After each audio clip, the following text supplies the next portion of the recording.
꽃이 이제 질꽃은 지고 푸르름으로 이제 녹음으로 짙어가는 이런 계절이 될 것입니다.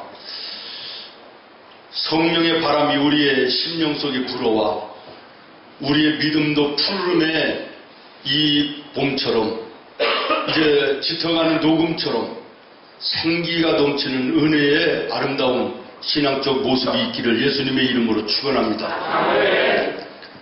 제가 다니는 목욕탕이 있어요. 동네에 이 도시 안에 그렇게 시골스러운 목욕탕이 있다는 게 참 저는 감사하기도 하고 그래서 가끔 가는데, 지난주에 목욕탕에 갔다가 나왔더니 그 사람도 없어요. 이제 별로 몇 명도 없는 한적한 목욕탕인데 그 바닥에 할아버지가 이러시는 분이 계시거든요. 앉아서 수건을 이렇게 계시더라고. 계시면서 혼자 노래를 부르시는데요. 얼마나 구성지고 그리고 또 마음이 담겨있는 이런 노래 같이 들리는지 아주 참 노래도 잘하시더라고.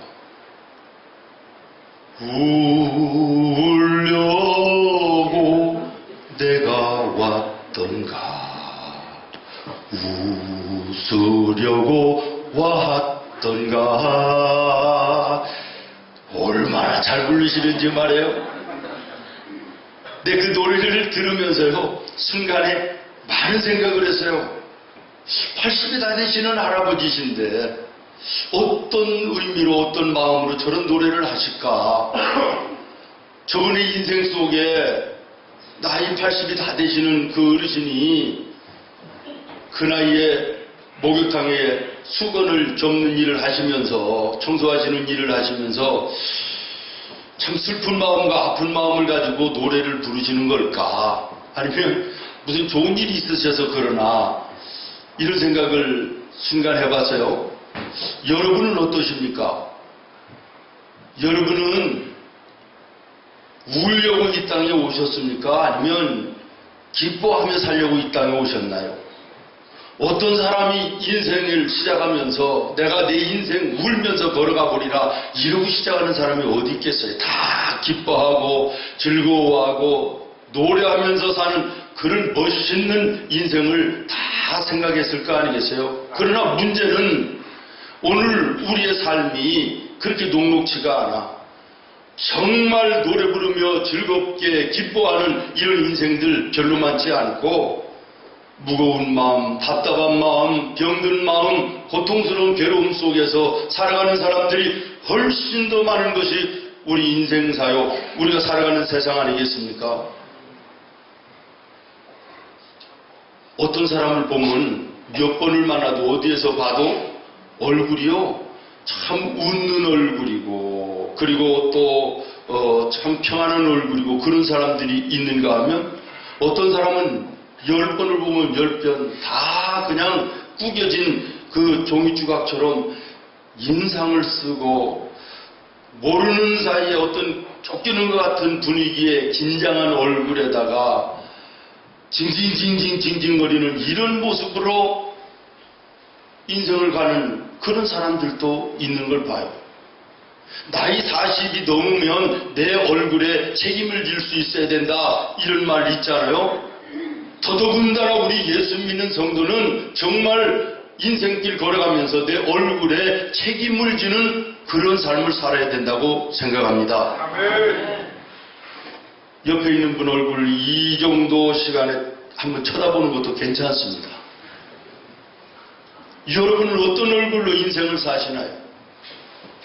우리 예수 믿는 성도, 정말 예수를 제대로 믿고 구원받은 하나님의 사람들은 얼굴 속에 언제나 평안이 있어요.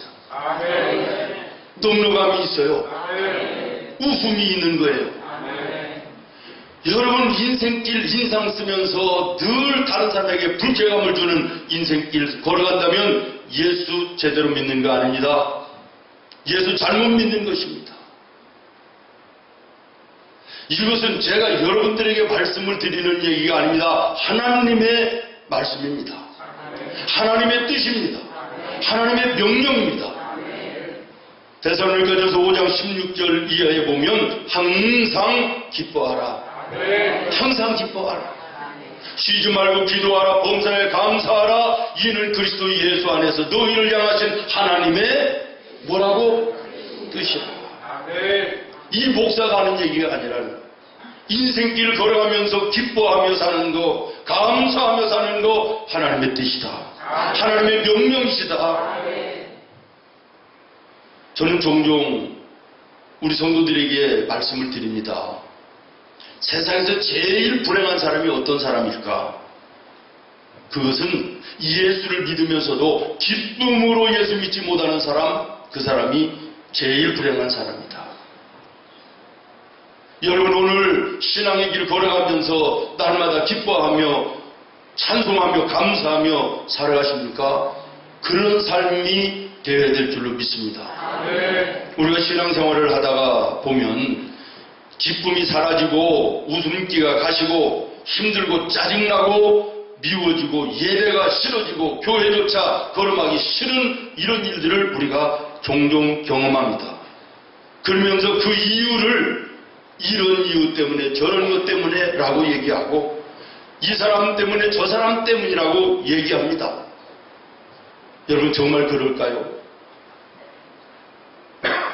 나한테 그 무엇인가를 이길 만한 믿음이 있으면 그 무엇이 무슨 문제가 되겠습니까? 내가 그 사람을 예수님의 마음으로 품어 안고 사랑할 수 있는 예수님의 마음, 믿음의 아름다운 마음이 있으면 사람 때문에 실족하고 사람 때문에 교회를 멀리하고 예배를 멀리하는 이런 모습이 있을 수 있겠습니까? 사실은 자세히 들여다보면 나 때문에, 나의 부족함과 연약한 믿음 때문에 그러는 것이지 다른 곳에 다른 사람에게 문제가 있는 것이 아님을 얼른 깨닫게 되는 것이지요. 신앙생활을 비롯한 삶의 기쁨의 생활이라고 하는 것이 말처럼 그렇게 간단하고 쉽지는 않습니다. 그리고 삶의 기쁨이라고 하는 것이 어떤 외형적인 조건에 주어지는 것이라기보다는 오히려 내 마음의 중심에서 우러나오는 것이 훨씬 더 크다라고 하는 것도 사실입니다. 사랑하는 성도 여러분, 이 세상의 즐거움, 이 세상의 기쁨이라고 하는 것은 일순간에 지나가는 것임을 저는 너무 많이 느낍니다. 여러분은 어떠신지 모르겠어요. 소위 세상 사람들이 얘기하고 세상에서 있는 즐거움과 기쁨, 순간입니다. 아니, 또 어떤 경우에는 그것들이 일순간에 바뀌어서 아픔이 되고 슬픔이 되고 괴로움과 고통이 되는 이것이 세상의 기쁨이요 즐거움입니다. 다시 말하면 세상의 즐거움과 기쁨은 상대적이고 순간적이라는 것입니다. 돈을 한번 생각을 해보시죠. 돈을 많이 버는 거, 이거 얼마나 좋은 거예요. 얼마나 신나는 일이에요. 그러나 그 많이 벌어놓고 쌓아놓은 돈 때문에 그것이 인생을 무너지게 하고 가정을 파괴하고 사랑하는 친구를 원수되게 하고 사랑하는 남편과 아내를, 형제를 원수되게 하는 요인이 돈일 수 있지 않습니까? 결혼한다. 얼마나 아름다운 거예요. 얼마나 축복된 거예요. 그러나 결혼을 통하여 만난 부부가 서로 마음이 맞지 않아 다투고 그러다가 가정이 무너지고 인생의 큰 괴로움에 고통을 당하는 사람들이 얼마나 많이 있습니까? 자식 얼마나 복된 거예요. 자식을 얻는다. 얼마나 영광스럽고 축복된 일입니까? 그런데 그 자식 때문에 오늘 고통하고 괴로워하고 말로 다 할 수 없는 괴로움 속에 있는 부모들 한두 명이 아니지 않습니까? 회사에서 승진하고 세상에서 출세하는 거 얼마나 좋은 것입니까? 아름다운 것입니까? 그러나 그것 때문에 미워하는 사람들, 시기하는 사람들이 일어나고 모함을 받아서 큰 괴로움과 고통을 당하는 이런 경우들이 우리들의 주변에 얼마나 많이 있습니까? 여러분, 제가 여러분들에게 무슨 말씀을 드리기를 원해서 이런 말씀을 드리냐 그러면 이 세상에 있는 기쁨과 이 세상의 즐거움이라고 하는 것은 이처럼 순간적이고 상대적인 것이고 한때는 기쁨의 대상이 되지만 순간에 돌변해서 고통이 되고 괴로움이 될 수 있는 것이 세상의 기쁨이고 세상의 즐거움이다, 그런 얘기예요. 그렇습니다. 세상의 즐거움과 세상의 기쁨은 상대적이고 그리고 가변적입니다.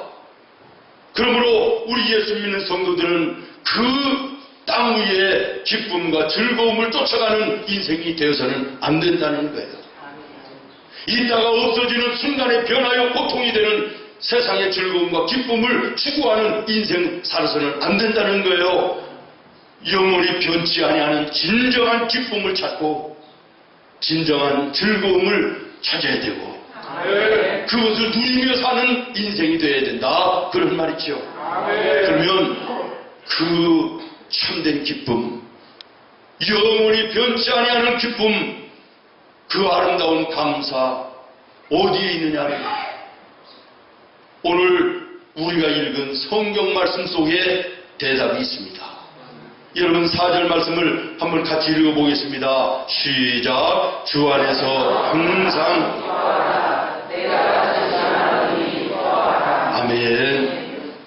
첫 번째는 주 안에서 있을 때만 가능하다.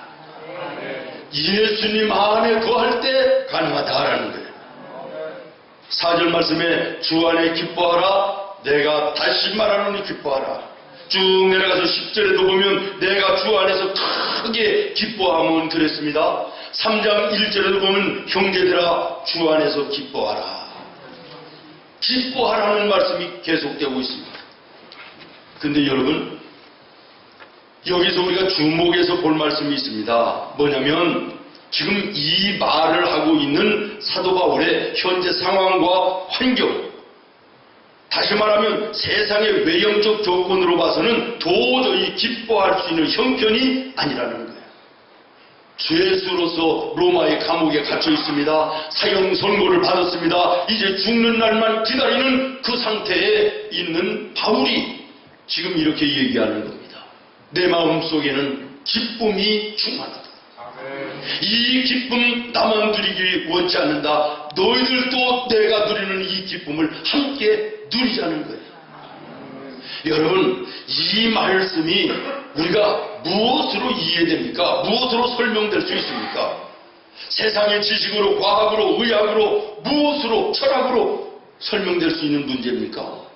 죽음의 날을 기다리면서 수갑을 채워서 지금 감옥에 있으면서 즐거워하고 기뻐한다.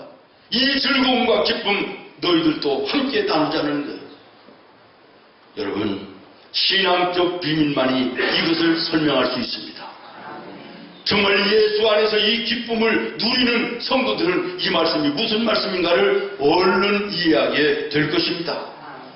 모쪼록 오늘 우리 예배하는 모든 성도들은 예수 안에서 주님이 주시는 참된 기쁨을 소유하고 그 기쁨을 누리며 살고 그 기쁨을 또한 만나는 받은 사람들에게 나누어 주는 복되고 아름다운 인생길 되기를 예수님의 이름으로 축원합니다.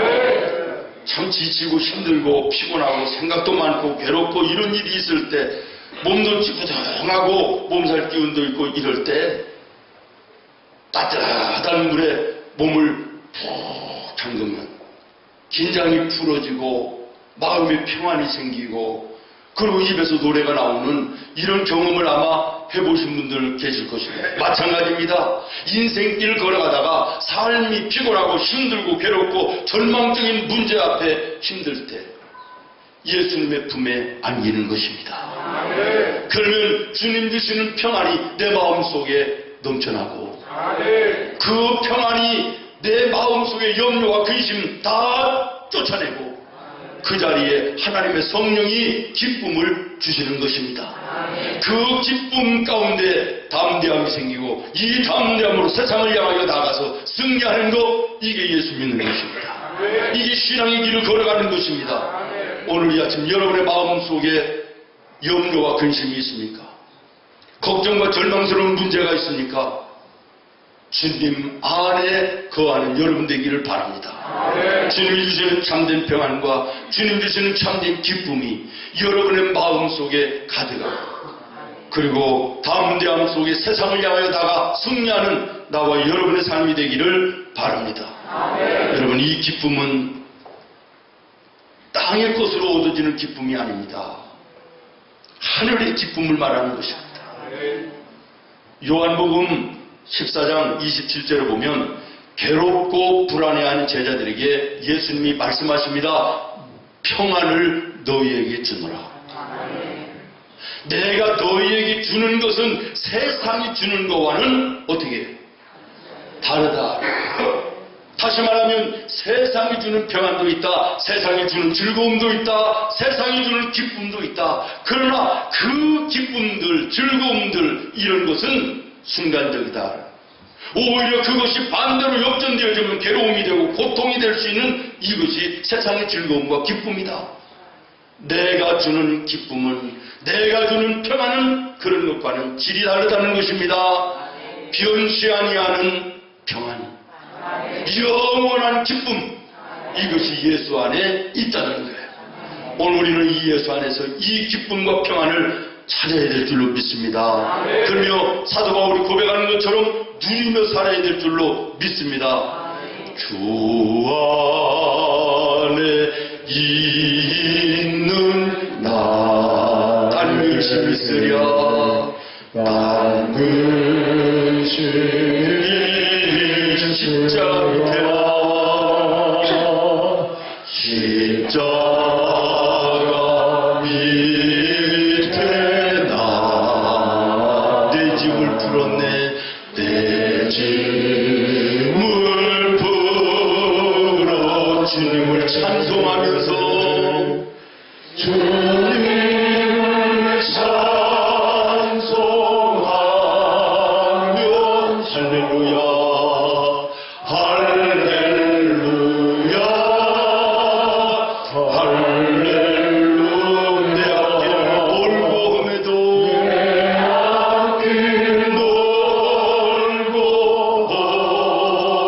험해도 나 주님만 따라가리. 할렐루야. 예수님 안에 있으면 이 은혜를 주님 주신다요. 두려움이 변하여 기도가 되고, 한숨이 변하여 찬송이 되고, 궁핍함이 변하여 부유함이 되는 놀라운 은혜가 예수님 안에 있습니다. 이 예수님 안에서 참된 평안과 기쁨과 즐거움을 누리며 감사하며 찬송하며 인생길을 걸어가는 나와 여러분의 삶이 되기를 예수님의 이름으로 축원합니다. 제가 보는 그 월간지가 하나 있는데, 우리 예수 믿는 성도들이 신앙 속에 일어나는 삶의 그 사소한 일들 가운데 감사와 또 하나님께 영광 돌리는 일들을 찾아서 이렇게 글을 쓰는 이런 책이에요. 참 감사하고 은혜로운 기사들이 참 많이 나오는데, 하나를 보니까 세무서에 근무하는 집사님이래요. 근데 아침에 출근을 하려고 나가는데 아내가 불러서, 여보, 딸 나이에 학원비가 이번 달에는 130만 원이다. 평상시에는 80만 원씩이었는데 이번 달에는 재료비도 있고 실습비도 있고 그래가지고 130만 원이랬는데 80만 원밖에 준비를 못해. 50만 원이 모자라는데 큰일 났다 그러더래요. 그래서 가장인데 큰 소리를 치고 나갔대요. 걱정하지 마, 내가 구할게. 그런데 직장에 나갔는데 누구한테 빌릴 데도 없고 얘기하자니 그렇고 방법이 없더래요. 그래서 하루 종일 마음이 무거운 거예요. 50만 원. 그런데 퇴근할 무렵이 돼 저녁 때가 됐는데요. 어떤 동네에 사업하시는 분이 찾아왔더래요. 그러면서 다른 쪽에다가 또 가게를 하나 시작을 하려고 그러는데 잘 좀 부탁합니다. 그러면서 조용히 봉투를 하나 주는데 촉감으로 봤더니 이게 50만 원은 넘겠더래요. 100만 원은 되겠다 이런 생각이 들더래요. 그래서 순간에 얼마나 기쁜지, 야, 이제는 우리 딸 그 50만 원 이제 학원비가 됐구나, 아버지의 체면이 서겠다 이런 마음이 순간에 들었는데요. 또 한순간에 아니지, 이건 예수 믿는 사람이 해야 될 행동이 아니지. 이건 잘못된 돈인데. 이러면서 순간에 달려나가서 그분을 붙잡아 세워놓고 그 돈을 받을 수가 없습니다. 그리고 돌려주었다는 거예요. 그리고 무거운 마음으로 집에 돌아왔더니 아내가 돈 마련해서요 묻더래요. 그래서 있었던 얘기를 그대로 했더니 아내가 눈물을 팽 돌면서 여보 잘했어 그러더래요.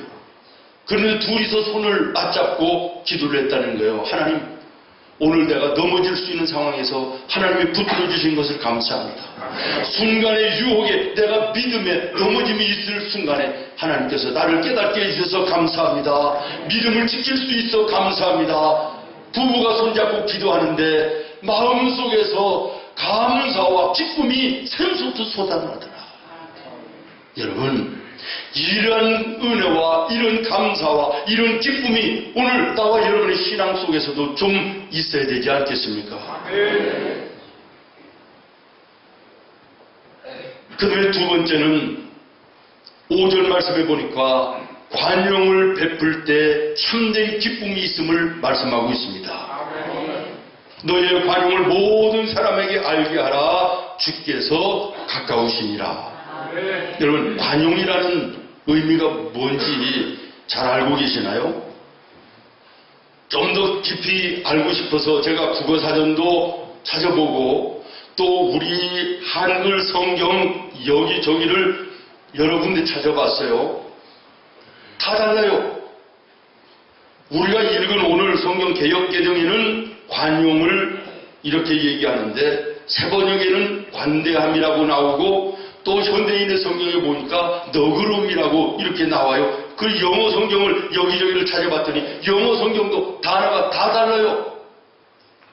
좀 더 구체적이고 확실한 의미가 관용이라는 것이 뭘까? 그리고 이제 이 성경이 원래 기록되어 있었던 헬라어 원어를 한번 찾아봤어요. 그랬더니 에피케스라고 하는 단어인데 이 단어의 뜻은 뭐냐면 당연한 자신의 권리를 포기하고 다른 사람을 품어 안는 행위. 다시 말하면 용서의 개념이 짙어요. 예수님의 마음을 품고 많은 사람들을 품어 안고 사랑으로 용서하는 것, 이것이 관용입니다. 우리의 삶 속에 이 관용이 있을 때 진정한 기쁨과 감사와 평안이 넘치는 복된 삶을 살 수 있다, 이런 말씀이지요. 여러분, 특별히 5절 말씀을 주목하십시오. 5절 말씀 속에 중요한 말씀이 뭐냐? 이 관용을 모든 사람에게 보이라 말씀하십니다. 특정한 사람이 아닙니다. 알고 있는 사람만이 아닙니다. 나와 전혀 관계없는 나에게 해를 주고 나를 고통하게 하고 나를 손해나게 하고 나를 비웃고 조롱하는 그 사람에게도 관용을 베풀 수 있는 자가 되어야 된다는 거예요. 여기에 참된 기쁨이 있다. 아멘. 데살로니가전서 5장 15절에 보면 항상 기뻐하며 살 수 있는 조건에 대해서 말씀하시는데 삼가 너가 누구에게든지 악을 갚지 말게 하고 서로 대하든지 모든 사람을 대하든지 항상 무엇을 따르라? 선을 따르라. 관용을 얘기하고 있는 거예요. 여러분, 마음속에 누군가 미워하는 사람이 생기면, 누군가 섭섭한 이런 감정이 생기는 사람이 있으면 예배에 나오기가 참 껄끄럽지 않습니까? 예배에 나온들 찬양이 은혜가 됩니까? 기도가 은혜가 됩니까? 하나님의 말씀을 들어도 말씀이 튕겨집니다. 그러니 내 영이 서서히 메말라가는 것이고 이걸 회복하지 못하면 결국에는 죽는 것입니다. 여러분, 누군가를 미워하는 감정이 내 마음에 자리 잡았다, 누군가 섭섭한 마음이 생겼다, 이것은 곧 내가 나를 죽이는 행위가 결국에는 된다는 사실을 기억하면 이거 작은 문제가 아닌 것입니다. 사노라면 미운 감정, 섭섭한 마음 안 드는 경우 없지요. 누군들 그런 마음이 없겠어요. 그러나 이것을 우리가 말씀과 기도로 해결하지 아니하면 이것이 곧 나를 죽이는 무서운 독이 된다는 사실을 기억하시기를 바랍니다. 마태복음 5장 23절 24절 말씀을 보면 예수님이 말씀하십니다. 예물을 가지고 제단에다가 드리다가 형제와 불화한 것이 생각나거든 예물을 제단 앞에 두고 돌아가서 형제와 화목하고 와서 예물을 내게 드리라. 먼저 화해하고 그리고 후에 예배를 얘기하는 거예요. 누군가 미워하고 누군가 싫어하고 누군가 섭섭한 이런 감정 가지고 아무리 예배한들 하나님이 그 예배 받으시겠느냐? 그 예배 받지 않겠다. 그런 말 아닙니까? 예수님 말씀하셨습니다. 너희가 땅에서 매면 하늘에서도 매일 것이고 너희가 땅에서 풀면 하늘에서도 풀리리라. 믿습니까? 관용의 마음을 가지고 예수님의 사랑이 넉넉한 마음을 가지고 모든 사람과 더불어 화평하며 예수님의 사랑을 함께 나누는 은혜가 있기를 예수님의 이름으로 축원해요. 지난주에 어떤 집사님 대화하면서 몇 달간을 사람과의 관계 속에 힘들고 어려웠던 것이 해결됐더니 정말 올무에서 새가 나온 것처럼 자유함이 있고 기쁨이 있고 너무 감사하다 이런 고백을 해요. 그렇습니다. 혹시 여러분 이 예배하는 가운데 누군가의 관계 속에 매여 있는 것이 있습니까? 누군가를 향하여 섭섭한 감정과 누군가를 향하여 미운 감정을 가지고 계신 분이 계십니까? 질투심에 불타는 이런 마음이 있습니까? 이런 감정들 이거 버려야 될 줄로 믿습니다. 우리 예수 믿는 성도들은 사랑해야 될 대상이지 싸워야 될 대상이 아닙니다. 미워해야 될 대상이 아닙니다. 그런데 우리 예수 믿는 성도들이 세상을 향하여 싸우고 악한 마귀들을 향하여 싸우고 그것들을 미워하고 이단 사이비들을 미워하고 싸우지는 아니하고 믿음 안의 한 식구들끼리 서로 싸우는 이 안타까운 모습들이 우리에게 얼마나 많이 있습니까? 어제 그제 편지가 한 통 왔는데 받는 사람 생문교회 한철이 목사만 있지 누가 보냈는지가 없어요. 안 볼까 그러다가 의심스러워서 뜯어봤더니 한국기독교 총연합회에 가입되어 있고 한국연합회에 가입되어 있는 교회들과 목사들 불쌍하다. 회개하고 돌아오라. 신천지다 우리는. 우리 예수 믿는 교회와 성도들이 싸워야 되고 미워해야 될 대상은 세상이에요. 악한 것이에요. 이단 사이비 종교들이에요. 그런데 그들을 향하여서는 분한 마음 없어요. 미워하는 마음도 없어요. 그리고 함께 사랑해야 될 믿음의 식구들과 서로 마음 하나 안 맞는 거, 의견 하나 안 맞는 거, 말 한마디 실수하는 것 때문에 그거 가지고 상처 입고 시험 들고 얼굴을 찌푸리고 교회를 멀리하고 예배를 멀리하는 형편없는 신앙생활, 이게 오늘 나와 여러분의 신앙생활 아닙니까?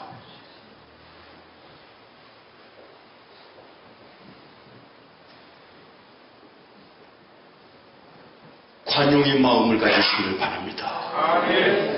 예수님의 너그러운 마음을 가지고 모든 사람을 품모 하나 정말 예수님의 사랑을 나누며 우리가 걸어가는 인생과 신앙길이 정말 감사와 찬송으로 넘치는 은혜 있기를 예수님의 이름으로 축원합니다. 내가 먼저 손 내밀지 못하고 내가 먼저 용서하지 못하고 내가 먼저 웃음 짓지 못하고 내가 먼저 웃음 짓지 못하고 이렇게 머뭇거리고 그가 먼저 손 내밀고 그가 먼저 손 내밀고 그가 먼저 용서하길 원했고 그가 먼저 용서하길 원했고 그가 먼저 웃음 주길 원했네. 그가 먼저 웃음 주길 원했네. 나는 어찌된 사람인가. 나는 어찌된 사람인가.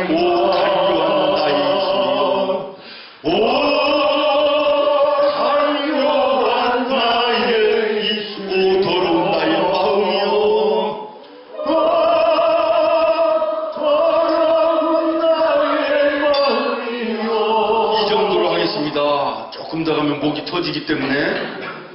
그러나 이 찬양의 가사가 마음에 와 닿으십니까? 이 찬양을 통하여 여러분의 마음이 보이시나요? 여러분 주변을 돌아보십시오. 마음에 섭섭한 감정, 미운 감정, 여러분의 마음속에 걸리는 사람이 있으면 예수님의 너그러운 마음으로 관용하시기를 바랍니다. 이것이 여러분이 사는 길입니다. 이게 믿음의 사람의 마땅한 길임을 여러분 기억하시고, 이것이 내 인생 남은 삶을 기뻐하며 찬송하며 걸어가는 축복의 비밀임을 기억하시기를 바랍니다. 마지막으로 세 번째, 염려하지 말고 감사함으로 기도할 때 가능합니다. 아무것도 염려하지 말고 모든 일에 기도와 간구로 너의 구할 것을 감사함으로 하나님께 아뢰라. 그렇습니다. 염려하지 않고 감사하면서 하나님께 기도할 때 하나님이 우리에게 참된 기쁨을 주신답니다. 이런 은혜가 여러분에게 있기를 바랍니다. 여러분, 마음속에 염려가 있는 사람이 마음에 평안이 있을까요? 가능하지 않습니다. 여러분, 내 마음속에 염려가 있으면 평안이 없습니다. 평안이 없으면 우리의 삶은 어그러집니다. 무너지는 것입니다. 염려를 몰아내는 방법이 무엇입니까? 여러분의 마음속의 근심과 여러분의 마음속의 염려와 불안함과 두려움 몰아낼 수 있는, 해결할 수 있는 방법이 뭐예요? 병원에 가면 의사 선생님이 고쳐줍니까? 약을 먹으면 없어집니까? 아니면 돈을 많이 가지면 없어지는 것입니까? 방법이 없는 것입니다. 기도하는 방법밖에는 없는 것입니다. 아무것도 염려하지 말고 모든 일에 기도와 간구로 너의 구할 것을 감사함으로 하나님께 아뢰라. 이게 우리 하나님의 말씀입니다. 아무것도 염려하지 말라라고 하는 이 말씀은 너의 염려, 네가 잠 안 잔다고 해결할 수 있니? 밥을 안 먹는다고 해결되는 것이냐? 네가 가지고 있는 그 염려스러운 문제, 약을 먹어서 되는 것이냐? 안 되지 않느냐? 가지고 나오라는 것입니다. 나한테 가지고 나오라는 것입니다. 예수님의 이름으로 무릎을 꿇으라는 것입니다. 그러면 내가 그 염려의 문제를 해결해 주겠다고 약속하시는 것입니다. 아무것도 염려하지 말고 다만 모든 일에 기도와 간구로 너의 구할 것을 감사함으로 하나님께 아뢰라. 그리하면 모든 지각에 뛰어나신 하나님의 평강이 너의 마음과 생각을 지키시리라. 할렐루야. 여러분, 어떤 염려가 있습니까? 어떤 근심이 있습니까? 염려, 근심 없는 사람이 어디 있어요? 지금 이렇게 설교를 하고 있는 이 목사에게도 염려와 근심이 없겠습니까? 순간마다 파도처럼 밀려오는 수많은 염려와 근심의 파도들이 내 마음을 칩니다. 그러나 하나님이 은혜의 길을 열어주신 것이 있습니다. 이것을 해결할 수 있는 길을 주신 것입니다. 예수님의 이름으로 무릎을 꿇는 것입니다. 염려와 근심과 절망스러운 문제 앞에 예수님의 이름으로 하나님께 나와 무릎을 꿇으면 문제는 점점 작아져 보이고 하나님이 점점 크게 보입니다. 마음속에 평안이 몰려오기 시작합니다. 평안이 오면 기쁨이 넘칩니다. 기쁨이 넘치면 담대해집니다. 세상을 향하여 나가는 것입니다. 승리케 하여 주시는 줄로 믿습니다. 이게 예수 믿는 거 아니겠습니까? 사도 바울처럼 위대한 믿음의 사람도 오호라 나는 곤고한 사람이로다. 다시 말하면 나도 근심도 많고 절망스러운 문제도 많고 염려와 근심도 많다는 거예요. 그러나 하나님께 나아가 예수님의 이름으로 무릎 꿇어 기도하면 하나님께서 그 문제를 해결하시고 하나님이 함께 하심을 보여주시는 줄로 믿습니다. 여러분의 삶 속에 어떤 문제를 할지라도 사람이 해결하고 못하고 세상이 해결해 주지를 못하는 문제를 할지라도 하나님은 전능하십니다. 그 하나님 앞에 예수님의 이름으로 무릎 꿇어 기도하면 주님이 길을 열어주십니다. 환경을 바꾸어 주십니다. 만날 사람을 만나게 하십니다. 인생길 험하고 마음 지켜 살아갈 용기 없어. 너 홀로 앉아서 낙심치 말고 너 홀로 앉아서 낙심치 예수님 품으로 나오시오. 예수님 품으로 나오시오. 할렐루야. 그렇습니다. 사랑하는 성도 여러분, 홀로 힘들고 홀로 어려우지 말고, 그래서 해결되는 것이라면 그렇게 해도 되겠습니다만은 안 되는 문제 가지고 어리석게 미련하게 그렇게 하지 마시고 전능하신 하나님께 나와 예수님의 이름으로 기도의 무릎을 꿇으시기를 바랍니다. 여러분의 마음 속에 염려와 근심은 여러분을 죽이는 것입니다. 여러분의 인생을 무너지게 하는 것이에요. 통계해 보니까 2차 세계대전에 미국 군인들이 전쟁에 나가서 죽은 사람이 30만 명. 그런데 이 군인들을 전쟁터에 보내놓고 뒤에서 염려하고 근심하며 걱정하고 두려워하는 부모들, 식구들, 친지들이 죽은 인원은 300만 명이 넘는데요. 300만 명. 무슨 얘기지요? 나가서 전쟁에 싸우는 것보다 위험한 것이 뭐냐? 뒤에 앉아서 염려하고 근심하고 두려워하고 불안해하는 거, 이게 더 무섭다는 거예요. 이것이 해결돼야 됩니다. 이것이 해결돼야 예수 안에서 기쁨이 있습니다. 감사가 넘치는 삶이 되는 줄로 믿습니다. 말씀을 마칩니다. 오늘 설교의 제목이 무엇이지요? 날마다 기뻐하며. 여러분, 날마다 기뻐하며 사는 거 가능하다고 생각하십니까? 얼핏 들으면 말도 안 되는 소리지요. 어떻게 날마다 감사하고 기뻐하며 살 수 있습니까? 그러나 하나님의 말씀 앞에 조용히 묵상하면 얼마든지 가능한 것이 날마다 기뻐하며 사는 삶인 줄로 믿습니다. 우리가 왜 기뻐하며 살지 못합니까? 예수를 믿는다 그러면서도 예수님과 전혀 관계없는 삶을 살기 때문에 그런 것입니다. 예수를 믿는다 그러면서도 삶의 기쁨의 요소를 말씀 안에서 찾지 아니하고 세상 것에서 여전히 찾아 헤매기 때문에 그런 것입니다. 예수님만에 거하시기를 바랍니다. 예수님의 너그러운 마음으로 모든 사람들과 화평하시기를 바랍니다. 힘들고 염려되고 근심되는 일이 있을 때마다 전능하신 하나님 앞에 예수님의 이름으로 기도의 무릎을 꿇으시기를 바랍니다. 날마다 기뻐하는 아름다운 삶을 살게 될 줄로 믿습니다. 기도하겠습니다.